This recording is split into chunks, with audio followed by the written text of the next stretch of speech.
Tweedy the Clown is appearing again this year with Gifford's Circus. He recently worked for 2 years in America with the famous Ringling Brothers and Barnum and Bailey Circus. He's also appeared in pantomime at the Everyman in Cheltenham. I asked him how it all got started. I did youth theatre back in my hometown of Aberdeen, and from youth theatre I got offered a job as a broker's man in Jack and the Beanstalk, and I jumped at the chance.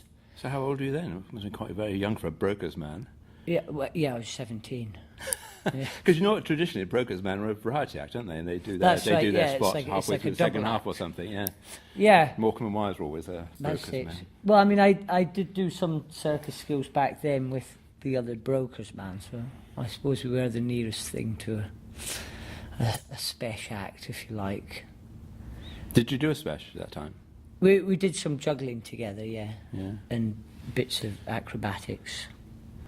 And yeah, so it's great that I'm here this year because I live in Cirencester. So, oh, I didn't know that. Yeah. I moved there when I came back from America. Ah, because you were living somewhere else? Yeah, down by Portsmouth. That's right, Portsmouth. Yeah. Yeah, so I live there now. So it's the first... Is this because of Gifford's? It's because of Gifford's and because just a lot of my work seems to be round this area. I do various things, like I've got a lot of stage shows. The one-man thing? Yeah, I do my Lost Property show, Tweedy's Lost Property. I think you're, a really good clown and unique because it's, I don't know, it brings so many other elements. It brings a lot of mime, it brings a lot of theatre, yes. Apart from the traditional skills. I mean, how do you see yourself fitting in with circus, your one-man show, and ensemble playing like a pantomime? I kind of see myself a bit like an old music hall or vaudeville comic, because although I do circus, I'm not doing traditional clown routines. No. I did in the past when I first started. I had the big makeup and big shoes and all that sort of thing. But yeah, no, I'd say my style is more kind of theatre anyway. Well, not theatre, but variety. Yeah. Like Morecambe and Wise, sort of. I mean, not Morecambe and Wise. I mean, I obviously haven't seen your one-man show. Is it all mime or? No. Mainly mime? No. No, it's mainly physical. Yeah. But, yeah, I do talk, and I use people from the audience. I mean, I like to think of it, when it goes right, is that we're all kind of having fun together. Sure. Because it is difficult with audience participation. You can't do a show without the audience getting involved. Same as in the circus. Yes. You can't just stand there and do it. No, and with a one-man show, it's just so much more useful to use the audience. And climbing's kind of about playing, and that kind of helps. Do you just see yourself essentially as a clown, or do you see yourself as more of a general performer? Because clown is very limiting, isn't it? To describe yourself as a clown is limiting to a certain extent. It is, because people ask me what you do, and I say, you say clown, they think you're white-faced and a sort of baggy fat. Well, they say, do you do kids' parties? Yeah, exactly. Yeah, exactly. Which I've never really done. So do you think of yourself as that, or more than that, or different than that? I do, but it's a different kind of clown, which is where it gets difficult. What is it? Is there a modern clown? It's maybe even going to an old clown rather than a modern clown. Like I said, with variety, like variety clowns, a lot of very slapstick, yeah. Clowns did, very similar things to what I do. Like one of my big heroes was a clown called Grok. Yeah. And he started in circus and then he moved to music hall, and he was the highest paid music hall artist at the time. And that's the kind of clown I see myself as, and kind of somebody that I kind of look up to. Because a lot of the old musical acts were almost clowns. I mean, even Max Miller, who was a stand-up comedian, dressed almost like a clown with a very loud suit and things like that. And Max Wall's a great example. Max Wall, exactly. Because he was very So there was physical. a big crossover. But you see yourself more on the musical side than on the circus side? Or is it all the same to you? It's all kind of the same. I mean, I'm not circus clown as in, as you say, with the big shoes and the big makeup and wigs, and it's difficult to kind of pinpoint it because there's so many different things. You're so used to reacting to the audience, you know, if you get a heckle or if something happens that's not meant to, that to me is a gift. Sure. You know what I mean? You go, oh, I'll play with that.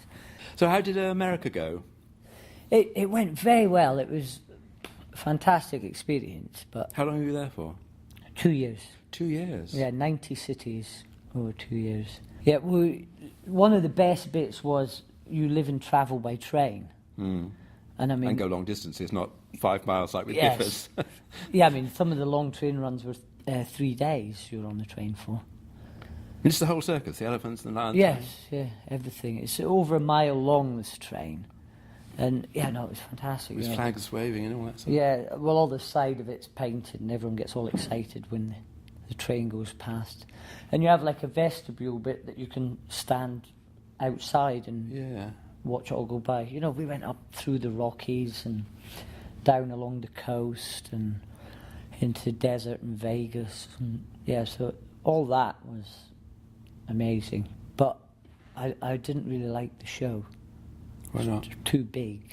Well, I saw Barnum and Bailey and Ringling Brothers in New York in Madison Square Garden years ago, and it was too big. Yeah. You just couldn't see it. You were watching there and you missed something there, and you would turn your head and you missed it there. Yes. It was too big. Literally, it was too big. I mean, they've trimmed it down a bit.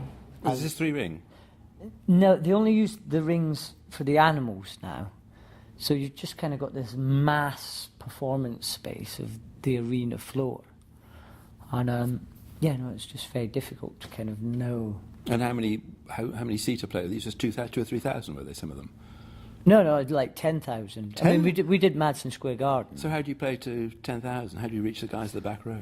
Well, that was the thing. You had to play it really big. You're essentially intimate, aren't you? I mean, very intimate. Yes. Giffords is what you're that far away from the furthest person. And I mean, I was mic'd up, and I kind of, you know, bigged everything up. But yeah, it just wasn't for me really.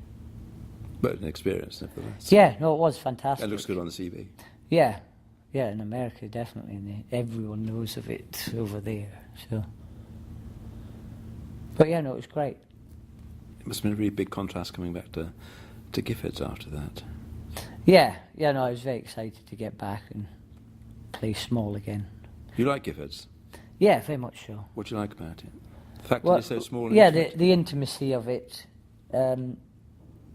That's the main thing, is that you can really you can look everybody in the eye and you really kind of feel that you're making a connection, which is what working arenas missed. But it's a very peculiar setup, though, isn't it? Because it really is a sort of... I mean, all circuses are family circus, but that's really quite strange when Totty comes on herding a goose or something. Yeah, so he still does it.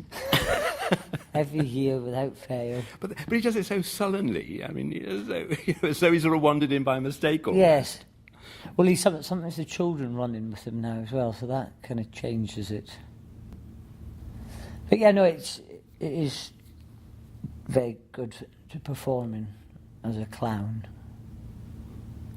It's because there aren't any really big circuses like there used to be, like Chipperfield's or Billy Smart's. No. They're sort of medium-sized, but there aren't any big British ones. No, there's no great big ones. I mean, I think that's what it is with Giffords, is you have people's attention and focus. In the other circuses where they are slightly bigger, there's kind of so much, just because they're quite far away and things like that, they'll quite often end up talking or looking on the phones, or which you never see in Giffords, because they're dead. Yes, the scared Totty shouts, because everyone's just poke them in the eye, just there, and yeah, you do find that they kind of lose the attention. There are some really good, I think we talked about this before, some really good big circuses in Europe. Yes. There's Knie in Switzerland. That's right, yes. Roncalli in Germany. Roncalli, and there's some really good, and they're really good old-fashioned big circuses, but without this overpowering thing that you get with the American ones. You've never fancied or had the chance to work with them? No, I've never... They've never offered me, so they've never gone. One of the things that I have, I find holds me back in a way, is that I constantly do different things, Whereas, like the clown you're talking about, 2010 Gabor, who did the record. He wasn't really a clown. He was a sort of an Yes. act which adapted to a That's clowny right. presentation. So he has this 8-minute act, which is very easy to sell. Yeah. You know what I That mean? probably doesn't change very much. Yes, so it's easy for producers to go, oh yes, there we are, we'll put that in our show. With me, I've got so many different little things and acts, and you know what I mean? It just, it kind of complicates matters, I think. And they can look and go, well, what? What do you like doing best? I don't know, that's a problem. I like keeping it fresh. Have you thought of doing more serious acting? Yes, yeah, no, I have. But I mean, a few years ago, I got offered Dogberry and Much Ado, and I would have really liked to have Where done was it. that? It was touring. It was with Redshift Theatre, but my dates didn't match up.